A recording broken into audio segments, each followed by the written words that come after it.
Bismillahirrahmanirrahim. Alhamdulillahirabbil alamin. Allahumma shalli ala sayyidina Muhammad wa ala ali sayyidina Muhammad. Kawan-kawan, dalam video kali ini saya ingin menjawab pertanyaan seorang kawan.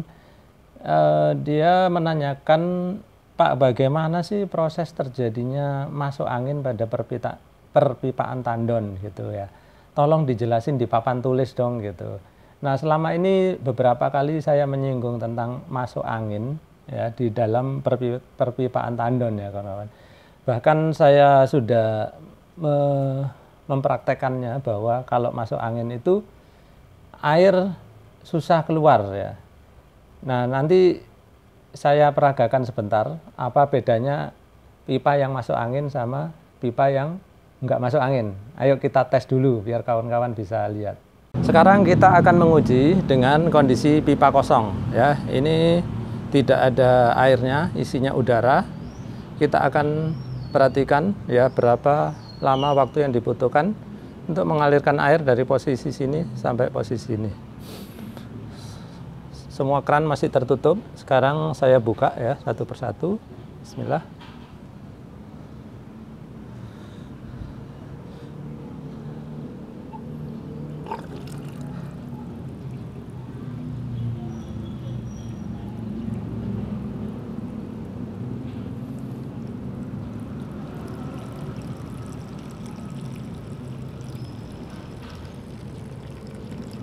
Perhatikan ya kawan-kawan bahwa air kelihatan di sini masih terisi udara. Ini akibat masuk angin ya.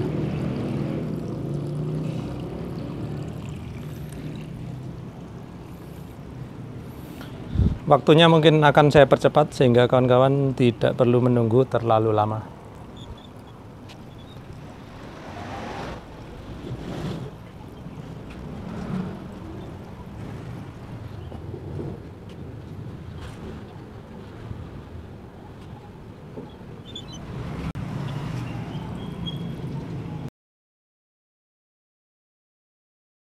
Kali ini kita tes kembali dengan kondisi pipa di sini penuh dengan air, sama ketinggian air di sini. Nanti kita akan hitung berapa lama hingga air sampai sini. Kita buka ya.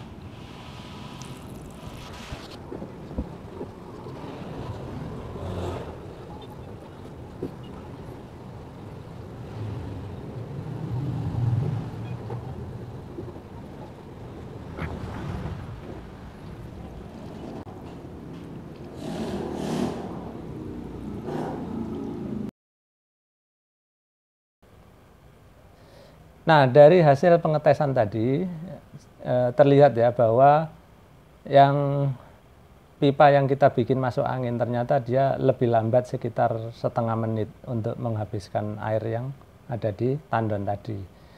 Nah, itu terbukti bahwa masuk angin memang mengganggu ya. Nah, yang lebih parah lagi ya kawan-kawan, kadang-kadang itu nggak sekedar mengganggu seperti itu, malah beberapa orang itu mengalami air nggak keluar sama sekali ya. Itu kalau itu terjadi kalau perpipaan di rumah yang rumit ya kawan-kawan. Jadi kalau tadi contoh saya kan simpel ya, seperti ini aja, keluar langsung ke bawah. Nah, kalau rumahnya besar atau lokasi tandonnya itu mungkin agak jauh, perpipaannya agak rumit. Dia udah keluar, nanti kadang naik sedikit, terus baru turun lagi, terus dipasang klep ke sana, klep ke sini. Akhirnya apa?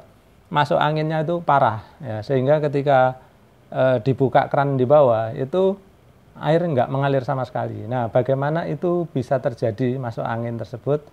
Maka ayolah kita bahas lebih detail ya di papan tulis ini. Nah, bagaimana terjadinya proses masuk angin ya kawan-kawan.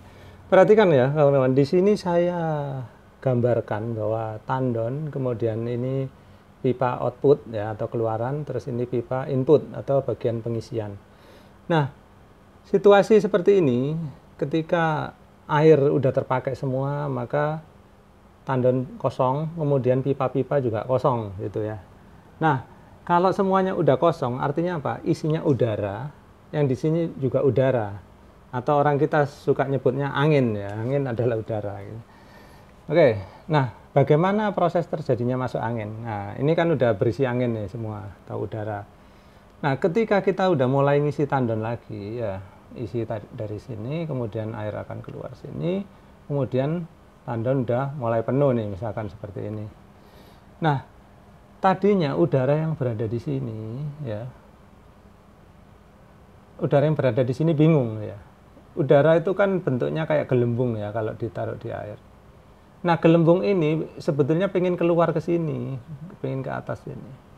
Tapi dia kebuntu sama air ya. Jadi dorong-dorongan, air kepingin ke sana, kepingin turun, udara kepingin naik, akhirnya berbenturan. Nah, disitulah terjadi deadlock ya, atau airlock. Jadi airlock itu udaranya terkunci di situ, mau keluar ke sini nggak bisa karena ada air, airnya juga mau ke sana nggak bisa. Nah, akhirnya ketika kita buka keran di bawah sini, misalkan ada keran ya, nah mungkin air bisa sedikit mengalir lewat sini. Nah, jadi dia mendesak-desak udara ya, akhirnya bisa kecil. Nah, itulah yang terjadi di contoh saya yang tadi gitu ya. Oh iya, kerannya nggak kelihatan ya. Nah, ini tadi kerannya ya yang nggak kelihatan ya. Jadi airnya tadi akhirnya sedikit-sedikit keluar sini baru. Nah, udara yang berada di sini itu kesulitan, meskipun air udah ngalir ke sini, dia kesulitan mau keluar, tetap terhadang oleh tekanan air yang di sini. Ya pada akhirnya memang bisa teratasi ya, seperti tadi di percobaan kita, udara akhirnya terbawa sedikit-sedikit keluar ke sana. Jadi keluarnya nggak ke sana, tapi ke sana, ya, ikut keran.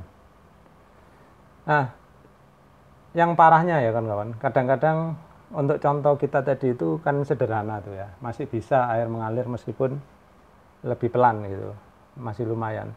Nah, dalam situasi tertentu ya, keluaran tandon itu nggak sesederhana ini, sehingga misalkan ya, ada yang naik dulu, ada yang turun, terus ada T, ada valve-valve banyak gitu.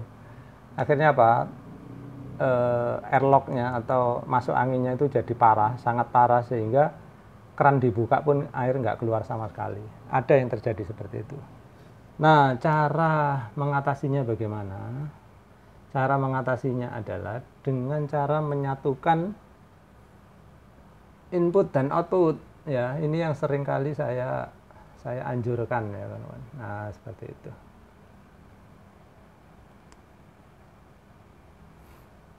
Terus ini, nah yang sering nonton channel saya pasti tahu ya bahwa ini adalah sumber airnya, misalkan dari pompa atau dari PDAM ya. Dia ngisi ke atas, nah seperti itu, air masuk sini. Nah, dengan pemasangan seperti ini ya, karena tekanan dari pompa ini kan kuat ya kawan-kawan. Jadi udara yang tadinya ada di sini, yang gelembung-gelembung yang nggak mau keluar tadi, kedorong dia ke atas ya. Jadi nggak masalah dia itu kedorong ke atas, namanya juga udara ya, dia senang aja dibawa ke atas. Pada akhirnya di sini dia dipaksa keluar lewat sini. Ya nggak berat karena yang maksa ini tekanannya lebih besar ya. Ini air yang ditekan pakai pompa ataupun misalkan PDAM yang tekanannya kuat. Seperti itu. Nah, selanjutnya bagi yang nggak ngerti juga akan bertanya ya, Pak, apa air nggak masuk lewat sini gitu kan? Nah, enggak, karena ini adalah check valve ya. Dia sudah saya kasih tanda panah. Jadi air itu hanya bisa ngalir ke arah sana, nggak bisa ngalir ke arah sini. Check valve itu bentuknya seperti ini ya. Kadang dalam bahasa Jawa disebut kelep tabok. Nah, kemudian yang belum paham juga akan tanya, Pak, nanti pemakaiannya bagaimana kalau ini pengisian kan dari bawah?